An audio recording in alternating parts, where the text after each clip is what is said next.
E fife lawalenga ngai te whatalo whatu whafunga anga lea tunu. Ai misi o pa anga whafunga funga le tātou wala ata ma le tātou wala leo. Malo lava le tau ata i tiu te mwhaiwa sa whenga iai. Ai usi mea whafunga si whapoponga ne tātou tala fau. I le nei fo i asunga fua. E tomu ati a tātou tala o lo ua toi tolo po nei whainga malanga o atu le vanua le company va lele le atunu. Le Samoa Airways. O na lo o tau mawhaiere lisi na mai o le vaalele i tu ainga le Boeing 737-800 po le fitu tolo fitu valu se lau. E sui ai le vaalele o le fitu tolo fitu max valu. Le ana tu e lisi na mai malo. E le malo mai le company le Boeing. Pei tai o le tūlanga whaale tonu wa iai nei tu ainga vaalele ia. Wa le mawhaiei o na whaatau nuina lisi na mai o vaalele fau nei. E pei ona sa fuafua ina mai. E pero si alfia le au whaafonga le i tu ainga vaalele le o fitu max valu. Le e ai vaalele lua e peo na whaaleanga ina uma. Ma a fia ai pasese na whai malanga ai. A toa i ma au waa. O le isi sa whaina le masina o topo al tausanga o mwae. Ma le isi le ana pā mali wai pasese siria ma lua se lau. Na whai malanga ai a toa ma le au waa. I le aso sful tolu al masina o mwae. O whaalia le company vaalele a Samoa e ala ispepa o whaamtalanga. O le atau mawhaia lava nisi o whainga malanga. Ai tolo pois whainga malanga le o atu le valu.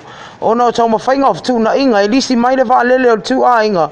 E pei, ona tā ua ilunga. Ua whamania mai le minstao ngā luenga tele le malo i a pali Niko Lihang. Le fofuanga le ua iai le malo Samoa. Ina ia mataina ni malanga tu sa o mai saina i Samoa nei. O lea fofuanga ni whaan maunia mai e pali, o lea amatalia le asimomoa iulai o le tausanga nei, lea i ei tātonunga o le whainga malo, o lea ate le sono tāua le tau mawhaia le una ia, o tu risi mai saina, o no o mātau wina e tau le aina tu risi mai Asia, e a whea Samoa, o no le whainga tāu tu langa, o whemalanga inga. E pei ona sila fia o tele o tupe mau ale malo tangata ta whao mai moa mai whafo, ma o le isi le itu o tilo i eile malo, ina i euna ia whemalanga inga atunu o Asia, e pei o saina Korea, atoa i maisi.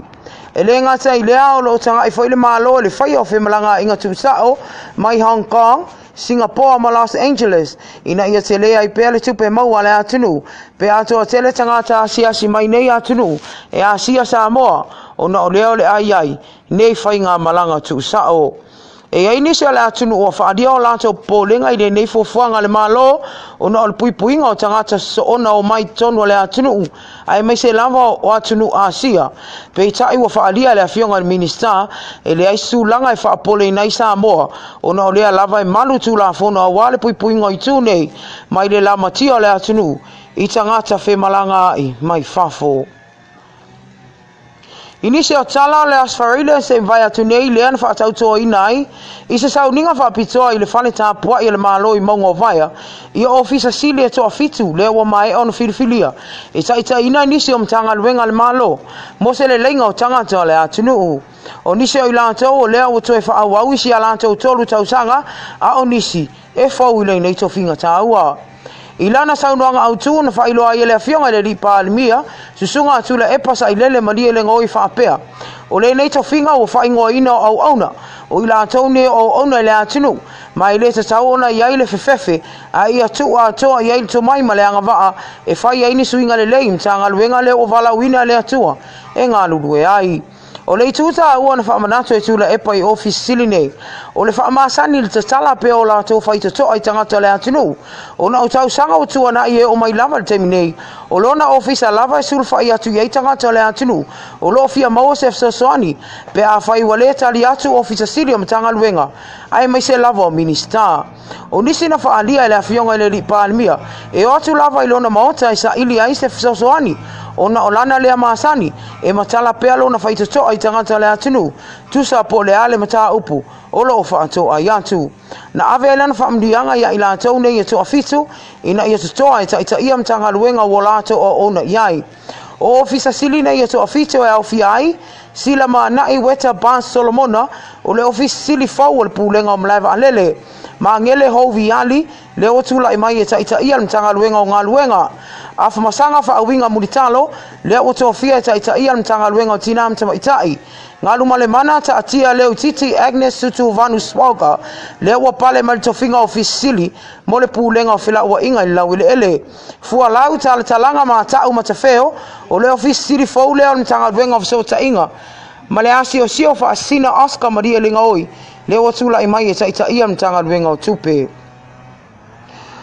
o leo wa fa dia le fia le au fa sefe po fa le inga ile Maketi Savalalo ona e peise ia le opa uia ina tolu mafo ni faasalanga o le atu ia ia mtanga lwenga so ifo maloloina pe ita ia la to mau o le tele o la pisi e fai lava i tangata faatau ia la to fale ainga po o sefe foi o le vasa o mavaile an Tapunia ini sefe keke puaa se lua ina ua mauen pulenga le Maketi Savalalo le faale e tonu o vaenga le saunia i le fonga tau mafa le atunu wa faalia le pulenga le Maketi wa o le taimi o le ale to e alo e ala le faa malo sia o tu la fono o na o leo va ai le faale e tonu o le tele o vaenga e faatino e le fonga tau mafa le atunu ma le tu lava le o fautua ina i pea le au fai fale ainga ia so uma ina ia tau tu ana e faa mua saunga le mu ma le mama o vaenga uma mo le tapena ina fonga tau mafa le atunu o lau tele e le faule nei me ta upu pe tai wa faalia le pulenga le Maketi o se fangu le au fai fale ainga o le ngaluenga